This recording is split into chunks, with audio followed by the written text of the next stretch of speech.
Right now we are in the heart of Bangkok, about a 10-minute walk from the Democracy Monument, visiting the oldest market here in Thailand, where for over 120 years it's been serving some famously savory dishes as well as some delightful desserts that you just can't find anyplace else.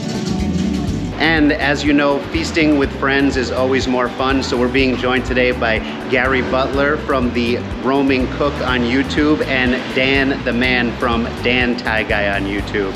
No. Thank you so much for joining us today. Thanks for coming. My pleasure, my pleasure. What's our first stop? All right, so first up we're going to go to a khao geng shop. Khao geng means curry rice, so we're going to go to a really famous curry rice shop and get you some Thai Bangkok classics. Well, let's curry up, head over there, and grab some delicious food. It's non-negotiable.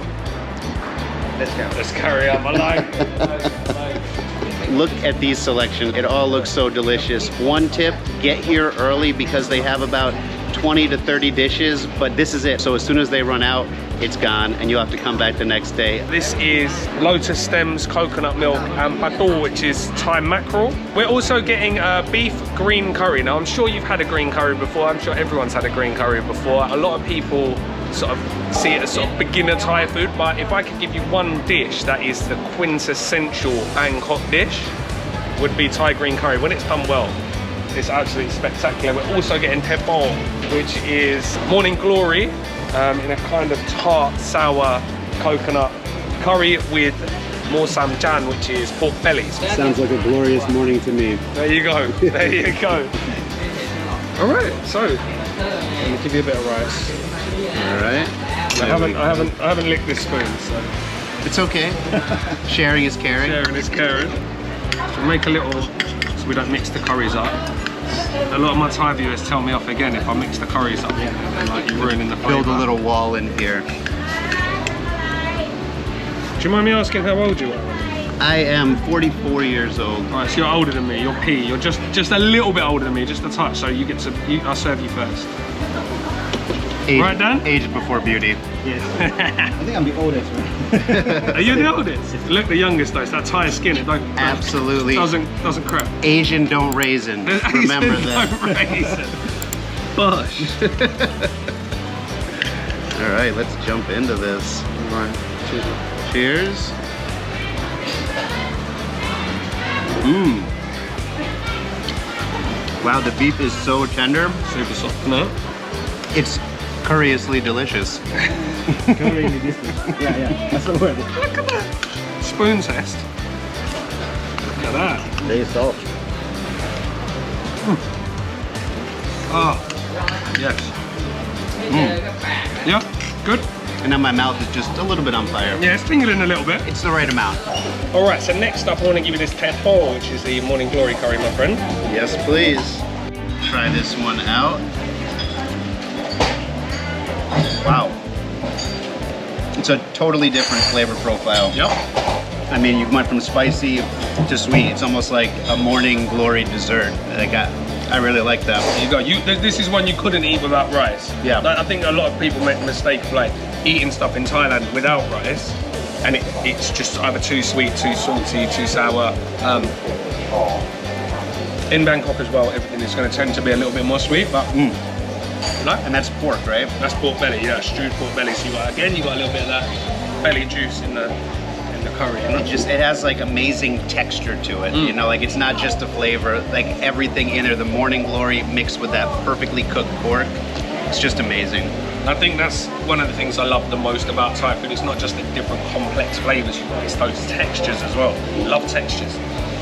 So I love the fact you just said that. Thank you. You can come on again. I'd love to. I'd love to. Even though I'm on your channel, not the other way around, but you can come on again. On your own channel. All right, let's go last one.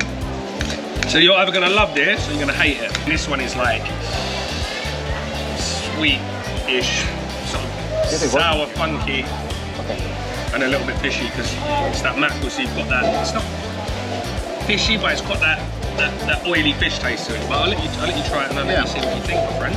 Yeah, let's do this. Ooh. Let's get it. Cheers.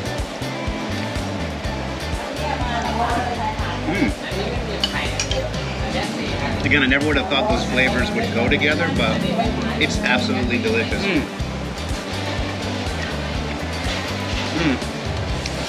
Chopped up curry. Holy mackerel. Holy mackerel. We went from spicy to sweet to just a little bit sour. And the fish in there, just, I can feel my brain growing. It's that good. And I love the order we did it in because it's kind of like a flavored journey right here. Beautiful. And remember, keep calm and curry on. We'll see you at the next restaurant. On the way to the restaurant, we passed this famous sausage stand. Wow, that gets your tongue tied a little bit. They actually serve the same sausage to the royal family, so you know it has to be good. Let's try it out. When her grandmother here, they have to do the dish and serve that in the palace. To the palace, wow. Very famous. And he guarantees. It's really good.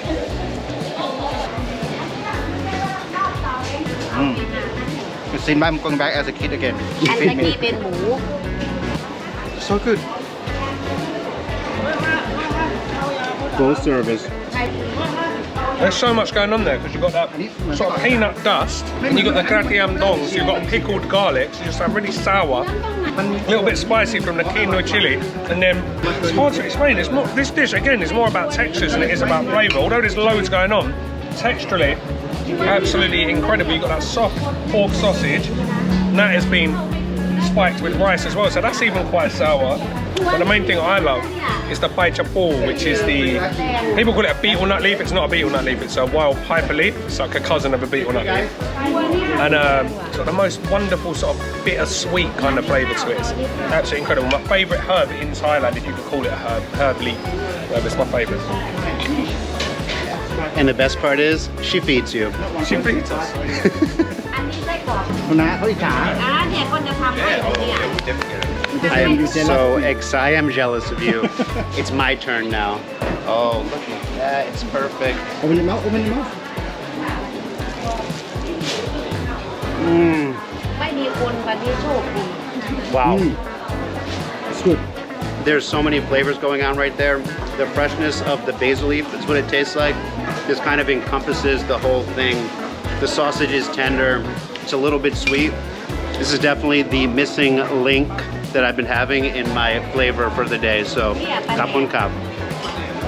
It's like a steak Look at that. That's fish powder. Let's try this one. It's a giant chili on top, by the way, if you can see it. I think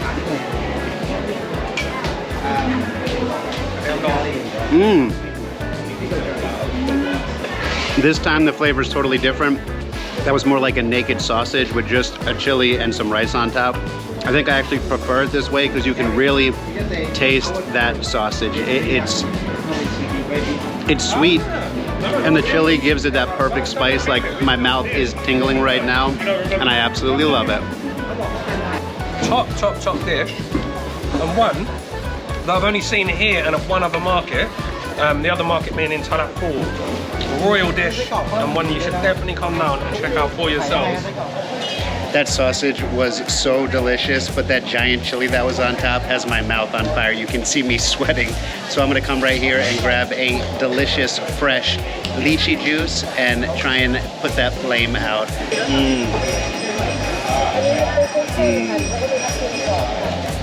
Wow.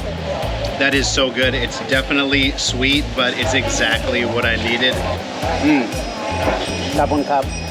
Right now we're going to be trying some beef skewers as well as a skewer of straight fat. This lady's been cooking them up and the smell is just making my mouth water. So let's give them a try. Look at that little treat right there. And I'm just going to eat the pure fat one, all right? Because I've lost so much weight, I'm now putting it back on. Cheers. Wow. It's sweet. Perfectly cooked. You can taste that charcoal on it. Wow. Gotta love that perfume coming off that cracked, fresh coriander seed. Very, very good. That is coriander. That's amazing. I also like that she put these little pieces of fat mixed in with the meat because it's like a flavor explosion in your mouth. That's why I just go pure fat. Yeah. I love this. Thank you so much. ขอบคุณครับ ขอบคุณนะครับ อร่อยมาก ชอบเม็ด ลูกผักชี ลูกผักชีชอบมาก Right, done, man.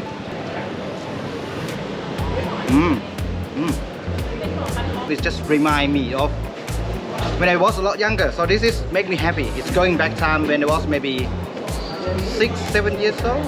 Yeah, but it's that good. It's not easy to find nowadays, so you have to come here. Nang Loeng Market, really good. Isn't that one of the beautiful things about food is that it can transport you back to a different time in your life? It's one of those magical things that I think anyone can appreciate. We have arrived at our last stop today. Well, it's our last stop. We're gonna go get some dessert after this, but our last savory food of the day.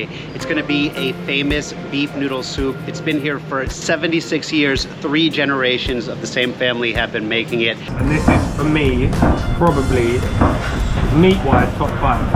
And probably broth-wise as well, but it's so intense, so I'd love for you to try it. Let's do the broth first, because that's the most important thing.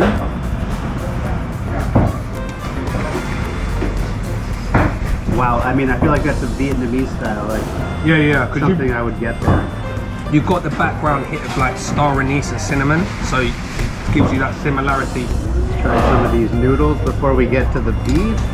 Sen lek or thin rice noodle is always my noodle of choice for beef noodles.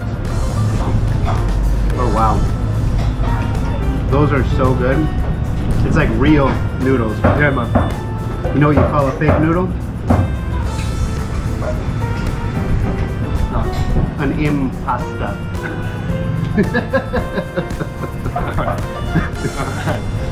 Look at the size of this piece I'm about to partake in right now. Wow. I mean, you want to cut that up so you can have some? No, of it? no, no, that's all you. I'm just going to do it. I just took a massive piece. It's so soft.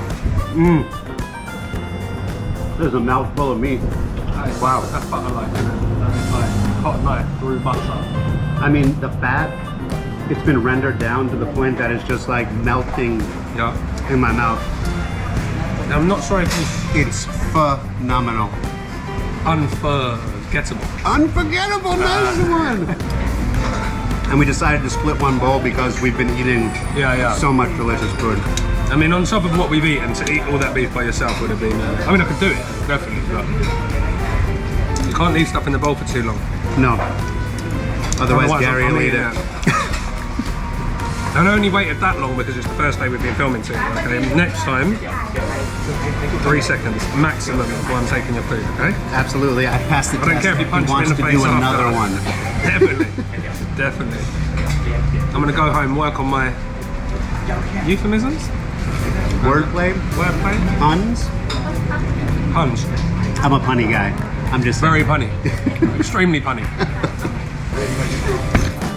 Oh, Actually, these might be my favourite now. This is a phenomenal bowl. it is. But you know, something that I feel like I've been wanting to say for a while is that these soup ladies, these soup people, they do such an amazing job. Like they've mastered the art of this. And I feel like people think all heroes wear capes, but the truth is some carry ladles, Some carry ladles and wear aprons. And I just wanted to say to all you magnificent matrons of the Mirepoix, I salute you. Salute you, yes. Keep up the good work. I've got to work on my word game. I mean, I feel like I talk to my viewers a lot about the fact that you need to get out of your comfort zone. You need to go out and try new things. You might not like everything. You probably won't, but you don't know until Till you you do, try. and you're going to have an experience doing that. I know it sounds a bit corny, a bit cliche, but you know that's what it's about. Traveling is about the experience. It's about the actual Yeah. day-to-day interactions with locals and stuff. Well, you might as well stay at home. And I think that eating the local food gives you that opportunity to interact with Like, the people. Because you order on Grab and it shows up and it's waiting for you. Like, you want to dive into a culture. You want to experience it for everything it has to offer. Because that's what makes a place like Thailand so And special. you'll know this from like where you live, and you go down, you've got your 4 or 5 noodle ladies, right? As soon as you've been there like 2 or 3 times, even if you don't understand what they're saying to you, there's that connection, there's that human connection. I think that's what I miss. I think that's what I miss when I'm not here. Yeah. Just human interaction. I think that's what makes Thailand so special, because the people are so willing to share themselves and their culture and their food, and they're excited for you. Yeah, exactly. And the only other place in the world that's been like that is Mexico, where they're like, you like? Oh, did you try this? Did you have that? And it's like, they're just putting you makes extra me stuff. want to try. Yeah. And it's okay to eat pizza once in a while. You know, like I eat pizza. we I like make to have pizza. stuff, Yeah. you know, that gives us comfort from home, but it shouldn't be your go-to when you're traveling, because you're not going to get these flavors when you're home. Yeah, exactly. Right. Especially at these prices. Like this bowl of soup here is probably a couple of bucks. Yeah, I think that's probably like a maximum, and I don't think it even is there. It would be like $3 maximum. Like it's probably more like $2, $2.50. Whereas at home, this same bowl would have been $20. Yeah, or with the brisket in $30. England now, you're probably looking at $30 there. Yeah. So you have the opportunity to experience things and try a lot of different Get things. 10 bowls. Yeah, at least, and we'll take some home with us. Yeah. Thank you so much, Gary. My man. Wow, I'm sure we could have finished with those beef noodles because they were that good, but my sweet tooth is calling to me right now. So Gary has been nice enough to take us to find a traditional Thai dessert that we have got to try. All right, so this one's kanom thoi. Thoi means bowl. So kanom means snacks. It's snack in a bowl. So it's actually cooking in the bowl. So you've got these big steamers here. They're steaming away. This coconut cream mixed with rice flour, a little bit of salt, some palm sugar at the bottom. And the palm sugar is 100% palm sugar from Phetchaburi province. Okay, so it's the best palm sugar you can get in Thailand. The real deal. The real deal. It tastes a little butterscotchy, a little toffee like. Absolutely incredible. Hope you like it. Oh, let's jump into this. So you should be getting salty and sweet. Oh, look at that. I'm just gonna do the whole thing. I'm just, One in one. I think that's the protocol. It's such a unique flavor profile. You taste salt and then a little bit of sweet, and then the palm sugar just like punches you in the mouth. It's the perfectly balanced dessert. In here, she steams the sugar bit at the bottom first, then adds the top bit. That's why the top bit's a lot softer. Yeah. So you got like different layers, different textures. Again, remember we were talking about textures earlier. So important to really getting that like full experience of food. I feel like it can taste good, but if it doesn't have the right texture, Gone. it doesn't matter. Finished. I love this. And I think this might be it for the day, right? I think We're done, I think, one guys. and We're done. Thank you so much for coming along with us today. It would have been nowhere near as much fun if you hadn't been here. And remember, don't just walk the streets, eat them. Streets. If you enjoyed this video, please give me a big thumbs up, comment, subscribe, and don't forget to ding, ding, ding, ding, ding, ding, the bell. We'll see you next time. Khap khun khap. ขอบคุณครับ